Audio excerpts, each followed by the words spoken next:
ஒரு ஒரு ஒரு இயக்குனரா சரி, ஒரு ஒரு கதையாசிரியராக சரி, ஒரு கவிதை இது என்ன சொல்றாங்க அப்படின்னா, ஒரு ஊக்கம். கண்டிப்பா அந்த படம், நீ வந்து அந்த படத்தை பார்த்து முடிச்ச உடனே உனக்கு வந்து ஒரு கிளாரிட்டி வரணும். அது ஒரு புத்தகமா இருந்தாலும் சரி, ஒரு மியூசிக்கா இருந்தாலும் சரி, ஒரு ஒரு ஒரு மிக முக்கியமான ஒன்றை எலவேட் பண்ணிடும். அது அது வந்து ரொம்ப முக்கியம் நான் நினைக்கிறேன். இதுதான் நான் வந்து மிஷ்கின் சார் கிட்ட இருந்து நான் கத்துக்கிட்டது. அதாவது எங்க அண்ணன் கிட்ட நான் எதுவுமே கத்துனது இல்லை. பட் ஆனா என்னுடைய குருநாதர் கிட்ட வந்து நான் நிறைய இந்த விஷயங்கள் நான் கத்துக்கிட்டேன்.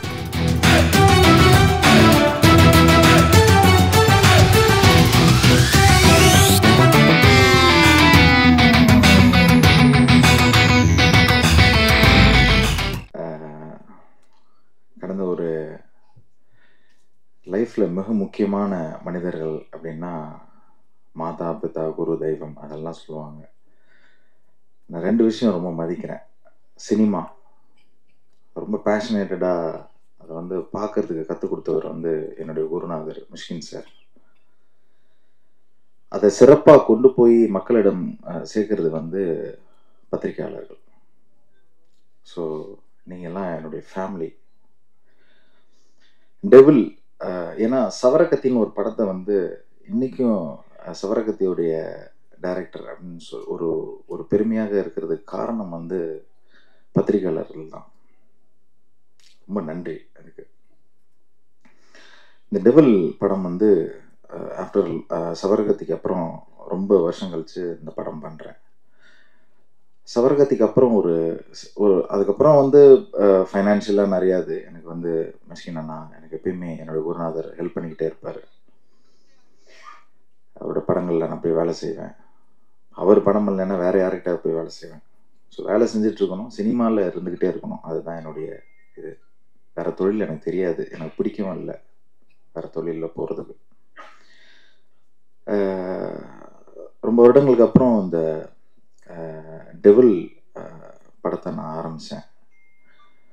இந்த குவாரண்டைன் டைமில் வந்து கிட்டத்தட்ட 2 வருஷம் ஒரு வீட்டுக்குள்ளேயே வந்து எல்லாரையும் வந்து அந்த நோய் பூட்டி வச்சிருச்சு. கிட்டத்தட்ட ஒரு ஒரு சிறைவாசம் மாதிரி தான் எல்லாருமே இருந்தோம். ஸோ அப்போ நிறைய புத்தகங்கள் படிக்கிறதுக்கு எனக்கு வந்து இருந்தது. ஸோ அப்போ எனக்கு வந்து ஒரு அடுத்த படம் என்ன பண்ணலான்ற ஒரு இது, ஒரு மர்டர் மிஸ்ட்ரி பண்ணலாம், ஒரு ரூம் மர்டர் மிஸ்ட்ரி பண்ணலாம் அப்படின்ற எனக்கு ஒரு இது. அது வேற ஒரு புக்கு எனக்கு வந்து பெனுரமா அப்படின்ற ஒரு புக்கு வந்து அது எனக்கு வந்து ஒரு ஒரு ஊக்கம் கொடுத்தது. எனக்கு அந்த புக்கு வந்து மிஷ்கின் சார் தான் எனக்கு வாங்கி தந்தார் லேண்ட்மார்க்கில். ஸோ அந்த புக்கு படித்தோன்னா எனக்கு ஒரு வீட்டுக்குள்ளே ஒரு மர்டர் நடக்குது, அதை எப்படி சால்வ் பண்ணலாம் அப்படின்னா அது ஒரு ஃபிக்ஷன். அது ரொம்ப அருமையாக இருக்கும். அது ஒரு சீட் எட்ஜில் எப்பயுமே, ஏன்னா த்ரில்லர் வந்து எப்பயுமே எல்லாருக்கும் ரொம்ப பிடிக்கும், அது அட்ராக்ட் பண்ணும். ஸோ அப்போ வந்து டெவில் நம்ம இந்த படம் அதை இப்போ அந்த படம் கொஞ்சம் ஒரு அந்நியமாக இருந்தது. சரி ஓகே வேறு என்ன நம்ம பண்ணலாம் அப்படின்னு சொல்லிட்டு என்னுடைய தேடுதலை அப்படியே இது பண்ணிக்கிட்டு இருக்கும்போது யதார்த்தமாக வந்து தேவி பாரதியுடைய கதையை நான் வந்து ஒளிக்கு பிறகு இருளுக்கப்பால்னு ஒரு கதையை படித்தேன். அவர் இப்போ வந்து 2024 வந்து சாகித்ய அகாடமி அவர் விருது வழங்குறாங்க. அவர் மிகப்பெரிய ஒரு ரைட்டர். அந்த புக்கெல்லாம் பிடிச்சிக்கிட்டே இருக்கும்போது அப்போ அவர் என்ன சொல்ல வராரு, இந்த சமூகத்துக்கு என்ன சொல்ல வர்றாரு. ஏன்னா ஒரு ஒரு ஒரு ஒரு ஆர்டிஸ்ட், இனி கலைஞர்கள் வந்து என்ன சொல்லுவாங்கன்னா சமூகத்தை வந்து மேம்படுத்திக்கிட்டே இருப்பாங்க, சிந்திக்க வச்சிருவாங்க சமூகத்தை. ஸோ அப்போ வந்து தேவி பாரதியோட புக்கு வந்து என்னை வந்து கொஞ்சம் ஆழமாக சிந்திக்க வச்சுது. ஏன்னா ஆழமாக சிந்திக்க வச்சதுக்கு ரீசன் வந்து என்னென்னா குவாரண்டைன் டைமு, எங்கேயுமே போக முடியாது, அடுத்த வேலைகள் என்னென்ன சிந்திக்க தெரியாது, நீ வீட்டில் தான் கிடக்கணும்.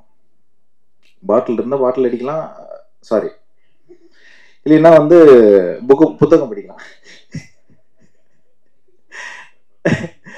ஸோ இதை தான் பண்ண முடியும். அப்போ எனக்கு வந்து அதில் ஒரு கதை வந்து ரொம்ப அருமையாக கிடச்சிது. ஏன் பண்ணக்கூடாது அப்படின்னு. அப்புறம் கிட்டத்தட்ட அது வந்து ஒரு வருஷம் அப்படியே மனசுக்குள்ள அப்படியே ஓட்டிக்கிட்டே இருக்கும்போது அப்போ திடீர்னு ஒரு நாள் வந்து ஞானசேகர் ஒரு நாள் ஃபோன் பண்ணி, என்ன சார் ஏதாவது படம் பண்ணலாமா, கதை வச்சிருக்கீங்களா அப்படின்னு கேட்கும்போது, இல்லைங்க ஒரு கதை வச்சிருக்கேன், பேர் என்ன அப்படின்னு. டெவில், அட்டகாசம் சார், ஹிட்டு சார் படம் அப்படின்னாரு. சரி ஓகே அப்படின்னு சொல்லிட்டு அப்புறம் ஏதோ ஒரு இது பண்ணும்போது அதுக்கப்புறம் ஒரு போஸ்டர் ரெடி பண்ணி அவர்கிட்ட காமிச்சேன். என்ன சார் கதை, இல்லைங்க கதை சொல்கிறேங்க, இந்த கதையை சொன்னால் உங்களுக்கு தெரியாது, அதுக்கு வந்து கொஞ்சம் ஒர்க் இருக்குது அப்படின்னு சொன்னேன். அப்புறம் மிஷ்கின் சார்கிட்ட சொன்னேன், என்னடா அடுத்து பண்ண போகிறேன்னா என்ன இந்த மாதிரி தேவி பாரதியுடைய கதையை பண்ண தப்பிச்சிட்டேன் நான் வந்து. ஸோ அவர் புத்தகம் ரொம்ப பிடிக்கும் அவருக்கு. ஸோ என்ன லைன்னு சொன்னால் லைனை இது பண்ணேன். ஸோ அப்படிதான் இந்த டெவில் வந்து உருவாச்சு. அதுக்கப்புறம் அதோடைய கருவை மட்டும் எடுத்துட்டு கொஞ்சம் ஸ்க்ரீன் பிளே வடிவத்தில் நாங்கள் வந்து கொஞ்சம் எனக்கு வந்து ஹெல்ப்பாக இருந்தவர் மணி சார், எம்கே மணி வந்து மிஷ்கின் சார் தான் சொல்லிவிட்டார், கொஞ்சம் போய் ஹெல்ப் பண்ணுங்க அப்படின்னு சொல்லிட்டு. ஸோ அவர் வந்து கொஞ்சம் நிறைய ஒர்க்லாம் நாங்கள் வந்து பண்ணோம். என்னுடைய அசிஸ்டன்ட்ஸ் கிருஷ்ணா, பாலா அவங்கெல்லாம் வந்து கூட இருந்தாங்க. ஸோ இந்த கதை இப்படியே பண்ணிக்கிட்டு இருக்கும்போது அதோடைய டெப்த் இன்னும் போக போக இன்னும் ரொம்ப நல்ல நல்ல கதையாக மாறுறதுக்கு நல்ல டைம் இருந்தது அதுக்கு. ஸோ மிக முக்கியமான ஒரு விஷயம் என்னன்னா, நான் வந்து மிஷ்கின் சார்கிட்ட இருந்து இவ்வளோ நாள் வந்து கற்றுக்கிட்ட ஒரு இது என்னன்னா, ஒரு சினிமா என்ன ஒரு மனிதனை பண்ணுது. இப்போ கேளடி கல்மணியில் வந்து பார்த்தீங்கன்னா, அந்த அம்மா இறந்து போயிடுவாங்க. அப்பா அந்த குழந்தைய வச்சு வளர்த்துக்கிட்டே இருப்பாரு. அந்த அம்மா எப்பயுமே அம்மாவை கேட்டுக்கிட்டே இருக்கும். அந்த அம்மாவுடைய காத்து வந்து ஒரு தலகாணிக்குள்ள இருக்கும். திடீர்னு ஒரு அம்மா வருவாங்க, ஒரு டீச்சர் உள்ள வந்து அவரோட பழகி என்ன பண்ணுவாங்க, காத்து ரொம்ப கம்மியா இருக்கு அப்படின்னு சொல்லிட்டு அந்த தலகாணியோடைய காத்து பிடுங்கிடுவாங்க. அது தாங்க முடியாது அந்த குழந்தைக்கு. அப்புறம் வந்து பாத்தீங்கன்னா மிக முக்கியமானது வந்து நந்தலாலா. ஒரு மனப்பிறழ்வு இருக்கிறவன் ஒரு குழந்தைய கூட்டிட்டு எங்கேயோ ஊருக்கு தாண்டி போய்கிட்டே இருப்பான். எதுக்கு போறான்னா, இந்த குழந்தை வந்து அவங்க அம்மாவை பார்க்கணுன்ற ஒரு ஆசை. ஒரு கரெக்டா ஒரு மிட் பாயிண்ட்ல வந்து அவங்க அம்மாவை கண்டுபிடிச்சிருவாங்கன்ற ஒரு ஆடியன்ஸ்க்குலாம் வந்து ஒரு பெரிய ஒரு இதா இருக்கும். பட் உள்ள போனோன்னு அந்த அம்மா என்ன சொன்னோம், தயவு செஞ்சு இந்த குழந்தைய என்கிட்ட காமிச்சிடாத, இந்த குழந்தைய எங்கேயாவது விட்டு போயிடு. அந்த மனப்பிறழ்வு அடைஞ்ச ஒரு ஆளு இவ என்ன பண்ண போறான்ற ஒரு அறையும் அந்த அம்மாவை. நான் மனப்பிறழவே இருந்துடுறேன், இந்த மாதிரி ஒரு மக்களை பார்க்கறதுக்கு நான் வந்து செத்தே போகலாம், இல்லைன்னா வந்து அப்படியே நான் ஆஸ்பத்திரிக்கே திரும்பி போயிடலான்ற ஒரு இது. அப்புறம் மிக முக்கியமான ஒரு விஷயம் வந்து ஃபாசில் லூட் சாரோட படம் பூவே பூச்சிடுவால ஒரு பாட்டி மனப்பிறழ்வு அடைஞ்சு என்னை விட்டு தனியா போயிட்டாங்க, இவ்வளவு பெரிய வீட்டுல அனாதையா நான் கிடக்குறேன், ஆனா அந்த பெல்ல வந்து நான் வந்து எப்பயாவது நான் வச்சுட்டு இருப்பேன். அங்க இருக்கிற சின்ன பசங்கலாம் வந்து பெல்ல அடிச்சு அடிச்சு அந்த பாட்டியை வந்து தொல்லை பண்ணிக்கிட்டே இருக்கும். ஒருத்தன் கேட்பேன், ஏங்க அந்த பெல்ல பிடிங்கி வீட்டுல தான் வைக்கலாமே, எதுக்கு? இல்ல இல்ல, இந்த பெல் ஒரு இதுக்காக வச்சிருக்கேன், எப்பயாவது யாராவது என்னுடைய சொந்தக்காரங்க வந்து அடிப்பாங்க, எனக்கு தெரிஞ்சவங்க வந்து அடிப்பாங்கன்ற ஒரு நம்பிக்கை அந்த பாட்டிக்கு இருக்கும். ஒரு நாள் வந்து அவங்க பேத்தி வந்து அடிச்சிருவான். வாழ்க்கையில் இருக்கிற எல்லா சுகமும் அந்த பாட்டிக்கு கிடைக்கும். ஆனா போகும்போது அந்த பாட்டியோட வந்து இருக்கிற அந்த பெண்ணு ஒரு நாளைக்கு ஆஸ்பத்திரிக்கு போயிடுவா, அவ இறக்கப்படுவான்ற ஒரு இது அவ பாட்டிக்கு தெரிஞ்சிடும், ஆடியன்ஸுக்கு தெரிஞ்சிடும். ரொம்ப அப்படியே ததும்புவாங்க அந்த இடத்துல. ஆஸ்பத்திரிக்கும் தூக்கிட்டு போயிடுவாங்க அந்த பெண்ணை, பாலில் மயக்கம் கொடுத்து அந்த பாப்பாவை கூப்பிட்டு போயிடுவாங்க. அந்த பாட்டி வந்து அந்த படம் முடியும் போது அந்த பெல்லை எடுத்து மறுபடியும் மாட்டுவாங்க, அந்த படம் முடியும். ஸோ ஒரு ஒரு ஒரு இயக்குனராக சரி, ஒரு கதையாசிரியராக இருந்தாலும் சரி, ஒரு கவிதை இது என்ன சொல்றாங்க அப்படின்னா, ஒரு ஊக்கம். கண்டிப்பா அந்த படம் நீ வந்து அந்த படத்தை பார்த்து முடிச்ச உடனே உனக்கு வந்து ஒரு கிளாரிட்டி வரணும். அது ஒரு புத்தகமா இருந்தாலும் சரி, ஒரு மியூசிக்கா இருந்தாலும் சரி, ஒரு ஒரு மிக முக்கியமான ஒன்றை எலவேட் பண்ணிடும். அது வந்து ரொம்ப முக்கியம் நான் நினைக்கிறேன். இதுதான் நான் வந்து மிஷ்கின் சார் கிட்ட இருந்து நான் கத்துக்கினது. அதாவது எங்க அண்ணன் கிட்ட நான் எதுவுமே கத்துனது இல்லை, பட் ஆனா என்னுடைய குருநாதர் கிட்ட வந்து நான் நிறைய இந்த விஷயங்கள் நான் கருத்துக்கினேன். இந்த டெவில் படம் வந்து கண்டிப்பா இந்த மாதிரி ஒரு உங்களை வந்து அந்த படம் முடிஞ்ச உடனே ஒரு எலவேட் பண்ணுன்றது எனக்கு ஒரு நம்பிக்கை இருக்கு. அந்த நம்பிக்கை உள்ளதான் சார் வந்து மியூசிக் போட்டிருக்காரு. ரொம்ப அருமையா எனக்கு இளையராஜா சாரோட ஒர்க் பண்ணணும்னு ரொம்ப ஆசை எனக்கு. அது என்னால அது பண்ண முடியல. அந்த அந்த இதை தீர்த்தவர் வந்து மிஷ்கின் சார் தான். அப்புறம் மிக முக்கியமானது வந்து என்னுடைய producers Radhakrishnan sir, Hari sir. ஏன்னா இந்த மாதிரி படங்கள் நல்ல படங்கள் இதெல்லாம் இது பண்றதுக்கு ஒரு நல்ல ஒரு ப்ரொடியூசர்ஸ் தேவை. அது என்ன புரிஞ்சுக்கிட்ட ஹரி சாருக்கு ரொம்ப நன்றி. மிக முக்கியமானவர் வந்து நம்ம என்னுடைய நண்பர் ஞானசேகர். அப்புறம் இந்த படம் வந்து நடக்கிறதுக்கு மிக முக்கியமான ஒரு பர்சன் வந்து என்னன்னா நம்ம ஸ்ரீகாந்த் அண்ணா. ரொம்ப நன்றி அண்ணா. அப்புறம் என்னுடைய கேமராமேன் பற்றி சொல்லணும், ரொம்ப ரொம்ப அருமையாக பண்ணியிருக்காரு. நீங்கள் படம் பாருங்க, அவருடைய ஒர்க் நல்லா தெரியும்.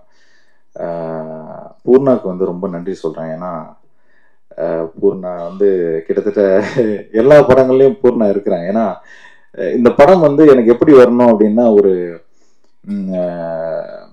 மௌனராகம் அந்த மாதிரி ஒரு ஒரு டச்சில் எனக்கு அந்த ஒரு அந்த ஒரு ஃபீல்டில் இருக்கணும்னு எனக்கு ஒரு ரொம்ப ஆசை. அந்த அதில் ரேவதி ஒரு ஒரு இது இருப்பாங்க. அந்த அந்த ஃபீல்டில் எனக்கு நடிக்கணும் அப்படின்ற ஒரு இது. அதனால தான் அதை எனக்கு எழுதும் போதே பூர்ணா வந்துட்டாங்க எனக்கு. ஒரு ஸ்கார்சி வந்து எப்படி தேர்ந்தெடுப்பாரோ, ராபர்ட் டினிரோவும் ஜோ பெஸியும் எப்பயுமே நடிப்பாங்க அவங்க படத்தில். அது என்னவா இருந்தால் ஒரு சின்ன சீனாக இருந்தாலும் நடிப்பாங்க. ஸோ அந்த மாதிரி ஒரு நடிப்பு பேய் அவங்க. அதுக்கப்புறம் வித்தார்த் சாரை பற்றி நான் பேசணும். வித்தார்த் சார் வந்து இந்த கதையை வந்து நான் எடுத்துகிட்டு போகிறேன் சார். ஏன்னா நான் கதை எழுதும் போதும் ஒரு வக்கீல் கேரக்டர் அது. அந்த அந்த வக்கீலில் வந்து ஏன் நான் வக்கீல் டேரக்டர் கூட கேட்டேன், ஏன்டா வக்கீல் அப்படின்னாரு. ஸோ அந்த கதை எழுதி முடிச்சோன்னே எனக்கு இருந்துச்சுன்னா, அந்த வக்கீலை பற்றியான ஒரு கதை, லாயர் பற்றியான ஒரு கதை, அவன் ஒரு அப்பர் கிளாஸான ஒரு பர்சன். அவன் பென்ஸு எப்பயுமே வந்து நல்ல ட்ரெஸ் பண்ணுவான், நல்ல சென்ட் பெர்ஃப்யூம் போடுவான், எல்லாம் இது பண்ணுவான். பட் ஆனால் அவன் வந்து அவனோட மனசில் வந்து அவன் நீதியை வந்து வச்சிருக்கான். ஆனால் அப்படின்னா அந்த நீதி வந்து அங்கே தவறப்படுகிறது. அதனால பெரிய பிரச்சனைகள் அவனுக்கு வந்து அவனுடைய வாழ்க்கையில் வருது. ஸோ இதுதான் படம். ஸோ அவருக்கு ரொம்ப தேங்க்ஸ் பண்ணிக்கிறேன். வித்தார்த் சாருக்கு ரொம்ப நல்லா பண்ணியிருக்காரு. அவர் என்னன்னா, நான் நல்லா நடிச்சேன்னு சொல்றாரு. அது இல்லை, அவர் தியேட்டர் ஆர்டிஸ்ட். அவருக்கு தெரியும். அது வந்து ரொம்ப ஹம்பிளாக அதை வந்து சொல்றாரு. அப்புறம் நான் அருணை சொல்லணும். அருணும் வந்து நல்ல சூப்பராக ஒர்க் பண்ணிட்டார் இந்த படத்தில். ரொம்ப தேங்க்ஸ். ரொம்ப ஒரு சாமிங்கான ஒரு பர்சன், நல்ல எனர்ஜெட்டிக்கான ஒரு பர்சன்னு. ஸோ படம் நல்லா வந்திருக்கு. என்னுடைய ஆர்ட் டைரக்டருக்கு, அப்புறம் என்னுடைய எடிட்டருக்கு நான் வந்து ரொம்ப நன்றி சொல்லிக்கிறேன். மறுபடியும் இந்த படத்துக்கு உதவியாக இருந்த ராதாகிருஷ்ணன் சார், அப்புறம் ஹரி சாருக்கு என்னுடைய நன்றி. இன்னைக்கு வரைக்கும் பயங்கரமாக சப்போர்ட் பண்ணுறாங்க 2 பேரும். ஸோ இந்த படம் நல்லா பண்ணியிருக்கேன், நல்லா வரும். Thank you so much.